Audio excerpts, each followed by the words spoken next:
It's funny is that they didn't just build the cage, they made you buy it. Somebody left me a comment on my last video about Advance Auto Parts. One of the biggest suppliers is closing 700 stores. And he said, time to learn how Cuba keeps their stuff running. Well, here's the big difference. Cuba was forced into this by an embargo. Our fucking government is doing this to us. So let me go ahead and show you that pipeline. All right. Step one, we'll destroy the alternative. So between 1936 and 1950, General Motors and Standard Oil bought up the electric streetcar system in 45 major American cities. They ripped up all the tracks and destroyed public transportation specifically so that you would buy a vehicle. And don't get me wrong, they were convicted in court. They were charged a whopping $5,000. That's it. Step two, destroy the older cars. They mandated ethanol in your gas, which literally eats your fuel lines of older engines. Step three, cut off the auto parts supply. Advanced Auto Parts is closing 700 stores. And the fucking crazier part is their parent company, Fram Filters and Autolite Spark Plugs, just filed for bankruptcy. So you can't even fix your older car if you want to because you can't buy the fucking parts. So what's left? Step four, force you into a new vehicle. So what's coming down the pipe in 2027? If you guess the AI mandate kill switch, ding ding, motherfuckers, you got it. And you know the crazy part about that though is they want to claim safety and all this bullshit where it can, watch your eyes and your movements, but then it can just shut your car off whenever it fucking decides to. Weird. And then they're selling it as it's a safety thing. Safety and progress. Really? Just like the self-driving cars in California right now, because they just passed a law that's effective July fucking 1st that allows the government to geofence your vehicle. Do you understand what that means? So they can digitally trap your car, reroute it, shut the fucker off, and be like, well, it's an emergency. The EFF is already warning that these vehicles are mass surveillance machines on wheels. They didn't just build the fucking cage. They destroyed the alternative, watered down your fucking fuel, bankrupt the auto supplier, and then force you to buy the cage itself. Stop calling this bullshit progress. This is fucking control. It is now in order to consider amendment number 1, printed in Part B of House Report 119-462. For what purpose does the gentleman from Kentucky seek recognition? Mr. Chair, I have an amendment at the desk. The clerk shall designate the amendment. Amendment number 1, printed in Part B of House Report number 119-462, offered by Mr. Massie of Kentucky. Pursuant to House Resolution 1014, the gentleman from Kentucky, Mr. Massie, and a member opposed, each will control 5 minutes. The chair recognizes the gentleman from Kentucky. Mr. Chair, I rise in support of our amendment. This is co-sponsored by Mr. Perry from Pennsylvania and Mr. Roy from Texas. And I regret that we have to offer this amendment. What I'm going to describe will probably sound like a bad science fiction movie, but that's what's written into law. Right now in law, that's going to be implemented it says for 2026 and beyond. Now, the reality is the technology doesn't exist, but that doesn't keep legislators from imagining things that they would like to do to infringe on civil liberties. But there is a law that states that every vehicle manufactured is going to have a kill switch in it. The car itself will monitor your driving. And if the car thinks that you're not doing a good job driving, it will disable itself. So the car dashboard becomes your judge, your jury, and your executioner.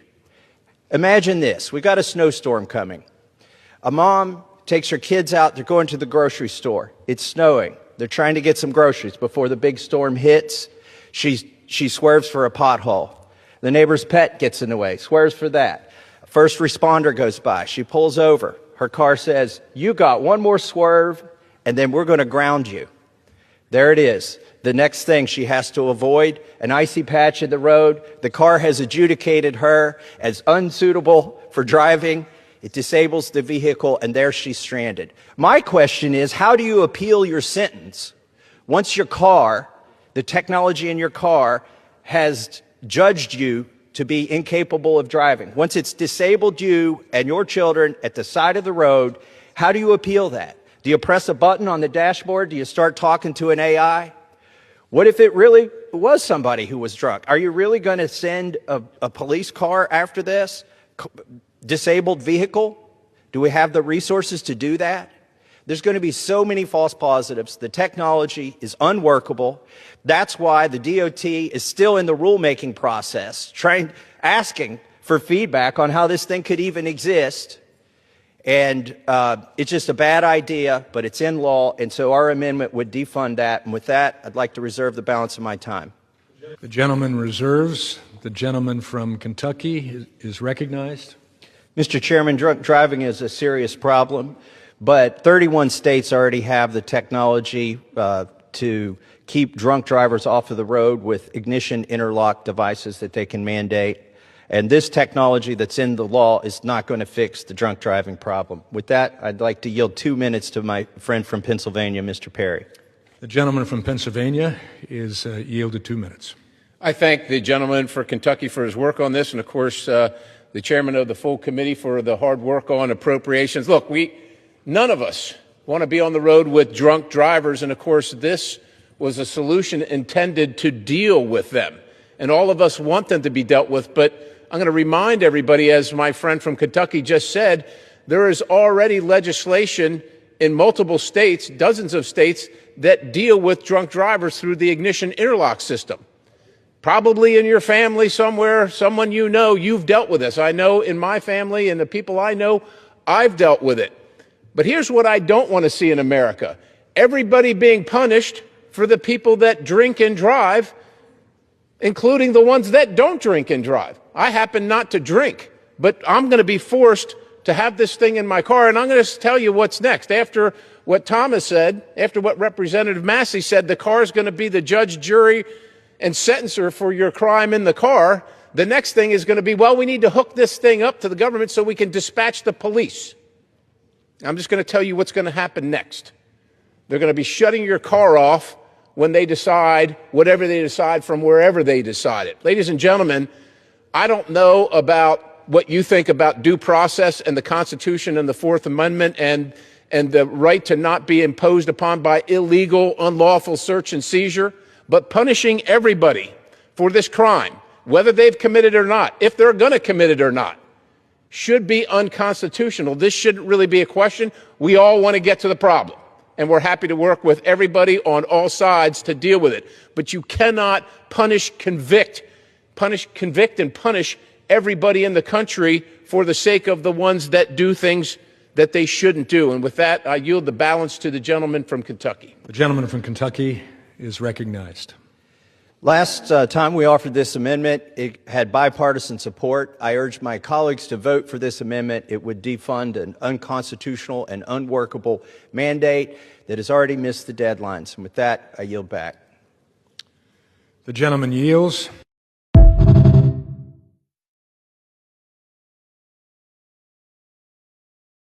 In 1994, if the brake pads wore out on your Ford F-150, you walked into the auto parts store, spent $30 on a set of pads, and changed them in your driveway with a socket wrench on a Saturday afternoon. Your father did it. His father did it. It was the most basic repair in the history of the automobile. Now compare that to what happened last year. A man bought a brand new truck, took it to the track like the manufacturer told him to, wore out his brake pads, and went to his garage to swap them. His truck told him no. The electronic parking brake would not retract without a proprietary diagnostic computer that costs $6,000. The alternative required $2,000 in hardware, a $60 a week software subscription, and a business license. When he tried to register, the system blocked him. The message said, "Do-it-yourselfers are not permitted access." Think about that. You spent $65,000 on a pickup truck, and the manufacturer will not let you change your own brake pads. This is not a glitch. This is a business model. In this investigation, we are going to expose the software lock scam, the secure gateway conspiracy, and the subscription trap that has turned your truck into a machine you are renting from the manufacturer. The first crime starts under your dashboard. If you own a 2018 or newer Ram truck, there is a small electronic module hidden behind your dashboard called the Secure Gateway Module. You have probably never heard of it. but it is the reason your mechanic cannot fix your truck. For decades, every vehicle in America had a standardized diagnostic port under the steering wheel. You could buy a $40 code reader from the auto parts store, plug it in, and your truck would tell you exactly what was wrong. You could read the codes, clear the codes, run diagnostic tests, and fix the problem yourself. That port was your right as the owner of the vehicle. In 2018, Fiat Chrysler decided to install a digital firewall between that port and your truck's computers. They called it a security gateway module. They said it was to prevent hacking. But here is what it actually does. When you plug in an aftermarket scanner, the gateway blocks it. It will let you read a code, but it will not let you clear it. It will not let you run a test. It will not let you reset a sensor. It will not let you do anything that would allow you to actually fix the truck without going to the dealer.